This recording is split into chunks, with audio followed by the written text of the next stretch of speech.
अस्सलाम वालेकुम। ओसीएम में कारोबारी इदारों की सामाजी जिम्मेदारियां हम जो पढ़ रहे, उसमें अगर आपसे ऐसा सवाल पूछा जाए सारिफिन से मुतालिक जिम्मेदारी, सारिफ बोलो तो कंज्यूमर यानी जो इस्तेमाल करता है। जैसे मिसाल के तौर पर ये पेन मैंने ख़रीद के लाया तो मैं इसका सारिफ हो गया। आपने बुक ख़रीद के लाए तो आप बुक के क्या हो गए, सारिफ हो गए। तो कारोबारी इदारों ने सारिफिन से मुतालिक कौन सी जिम्मेदारियों को निभाना चाहिए?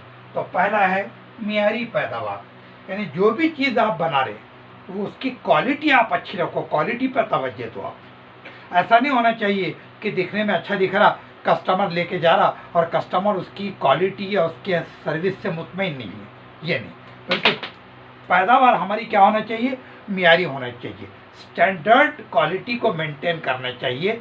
ये हर कारोबारी इदारे की किसके ताल्लुक से जिम्मेदारी है, सारिफिन के ताल्लुक से।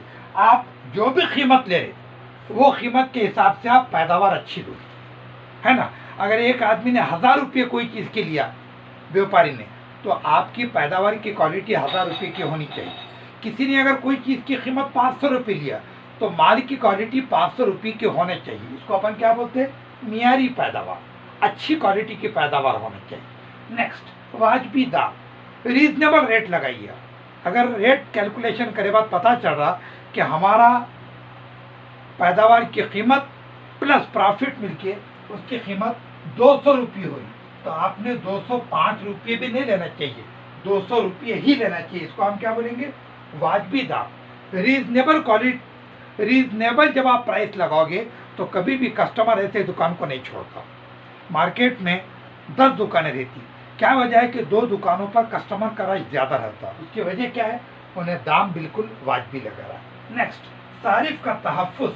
तहफ़्फ़ुज़ के माने होते हिफाजत। आप जो भी चीज़ बना रहे उसमें सारिफ की हिफाजत को पूरी पूरी अहमियत दो। मान लो कि आपने रेफ्रिजरेटर बना रहे, तो कभी भी उस रेफ्रिजरेटर से सारिफ को शॉक नहीं मारना चाहिए। मान लो कि आपने कोई फ़ैन बनाया, टेबल फ़ैन, वो टेबल फ़ैन के बटन को हाथ लगा तो कभी शॉक नहीं मारना। ये क्या है साहब, सारिफ की हिफाजत। हर टेक्निकल चीज़ में, इलेक्ट्रॉनिक आइटम में सारिफ की हिफाजत को पूरी पूरी अहमियत देनी चाहिए, ठीक है। अच्छा, उसके अलावा कभी कभी पहले ये होता था, आज से 20-25 साल पहले, कि इस्त्री करने गए तो वो शॉक मारती थी, फ़ैन का स्पीड कम करने का वो शॉक मारता था, फ्रिज के हैंडल को हाथ लगाए कि वो शॉक मारता था। इसका मतलब उस ज़माने में सारिफ की हिफाजत को अहमियत नहीं दी जाती थी, लेकिन आज सारिफ की हिफाजत को अहमियत देना चाहिए। ये कारोबारी इदारे की समाजी जिम्मेदारी है। नेक्स्ट, ईमानदाराना तशहीर। हम जो टीवी पर, अखबार में, रेडियो में या पोस्टर में तशहीर देखते, तशहीर बोले तो एडवर्टाइजमेंट, देखो हमने अकाउंट में भी पढ़े हो, तशहीर बोले तो एडवर्टाइजमेंट। उसमें आम तौर पर कोई भी चीज़ को कुछ का कुछ बताया जाता। अगर उसमें खूबियाँ 2 है तो 10 बताया जाता। तो ये ईमानदाराना तशहीर नहीं है, बल्कि तशहीर में वही बात बताओ जो कि वाक़ईतन हमारी पैदावार में या हमारे प्रोडक्ट में है। इसको हम बोलेंगे ईमानदाराना तशहीर। करेक्ट चीज़ बताओ, ओवर मुबालगा आमेज़ या कुछ का कुछ इजाफा करके नहीं बताना चाहिए, ठीक है। उसके बाद फ़रोख्त के बाद की खिदमत, इसको बोलते हैं आफ्टर सेल सर्विस। फ़रोख्त के बाद की खिदमत में क्या है साहब, मिसाल के तौर पर एक कस्टमर है, हमारी किराना दुकान पर फ़ोन करके बोला कि ये मेरा महीने का सौदा है, ये मेरा एड्रेस है, ये मेरा कॉन्टैक्ट नंबर है, आप ये सौदा निकालिए और मेरे घर पे भेज दीजिए। हम बोलते ठीक है साहब, हम भेज देते। हालांकि कस्टमर के घर तक माल भेजना ये दुकानदार की जिम्मेदारी नहीं है, मगर हम कंपटीशन की वजह से करते हैं। इसको क्या बोलते हैं, फ़रोख्त के बाद की खिदमत। या आप किसी दुकान से गिफ्ट लिया, आपके दोस्त के पास कोई प्रोग्राम है और आपने उसके लिए गिफ्ट लिए, वो गिफ्ट आपने ख़रीदे तो दुकानदार को आप क्या बोलते थे, उसको पैक करके दो।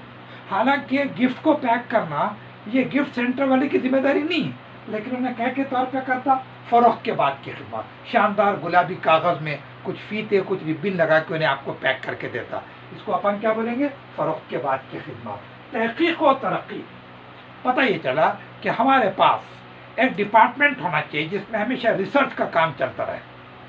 ये रिसर्च में क्या होता, हमारे प्रोडक्ट के अंदर कई सहूलतों का इजाफा हो जाता, या टेक्निकली हमारा प्रोडक्ट बहुत एडवांस हो जाता है, और इससे किसको फ़ायदा होता, सारिफिन को फ़ायदा होता। आप देख रहे आज का जो फ्रिज है आज से 5 साल पहले के फ्रिज को लेके देखो, आज के मुकाबले में दूना करंट लेता था। 15 साल पहले के फ्रिज को लेके देखो, 4 गुना करंट लेता था। आज का फ्रिज 1 गुना क्यों ले रहा करंट? बिजली की खपत क्यों कम है? क्यों तो तहकीक के जरिए उसके करंट की ज़रूरत को कम कर दिया गया। इससे क्या हो रहा, हमारे कस्टमर के बिजली का या करंट का बिल कम आ रहा। यह तहकीक से सारिफिन को फ़ायदा होता। और हर मैदान में तहकीक चलती रहती है। आप देखते मोबाइल हर आए दिन नए आ रहा, टीवी हर आए दिन नई नई फैसिलिटी का आ जा रहा, गाड़ियाँ हर आए दिन नई नई आ रही। तो क्यों आ रही? टेक्निकली क्यों बदलते जा रही है, एडवांस क्यों हो रही? क्यों तो हमारे पास तहकीक का काम जारी है। नेक्स्ट, मुसलसल रसद। रसद को सप्लाई बोलते हैं। एक सीधा सीधा इकोनॉमिक्स का उसूल है। क्या? मार्केट के अंदर माल का अगर सप्लाई रहेगा, रसद रहेगी, तो कीमतें कंट्रोल में रहेगी। और रसद में अगर गड़बड़ हुई, ज़रूरत से कम माल मार्केट में आया, तो उसकी वजह से कीमतों में इजाफा होगा। तो एक अच्छे व्यापारी को क्या करना चाहिए? अगर ये हमारा मार्केट है, तो मार्केट में हर डायरेक्शन से माल की रसद होना चाहिए, सप्लाई। हर डायरेक्शन से अगर माल मार्केट में आता रहेगा, तो कीमतें कंट्रोल में रहेगी। इसकी वजह से हमारे सारिफ के अंदर एक इत्मीनान का जज्बा पैदा होगा। और आखिरी है, सारिफ को अगर कोई शिकायत है हमारे माल के बारे में, तो हमारे व्यापारी ने उस शिकायत पर तवज्जो देना चाहिए और उसको दूर करना चाहिए। नहीं, अगर दुकानदार को जाके सारिफ ये बड़ा कि साहब ये माल के बारे में मेरी शिकायत है, तो दुकानदार ऐसा बड़ा नहीं आपके अलावा कोई बोला ही नहीं, ऐसा तो है नहीं। तो इसकी वजह से हमारा सारिफ मुतमईन नहीं होता, बल्कि उन्हें सीधा सीधा हमारे पास आना छोड़ देता। आज से चंद साल पहले सर्फ एक्सेल जो डिटर्जेंट पाउडर है, उन्होंने एक अखबार में ऐड दिए थे कि हमारे माल के बारे में, यानी सर्फ एक्सेल के बारे में अगर आपको कोई शिकायत है, तो आप हमारे को बाय लेटर या आप किसी और जरिए से हमको इत्तला करो। तो बहुत से लोगों ने कंप्लेन करे।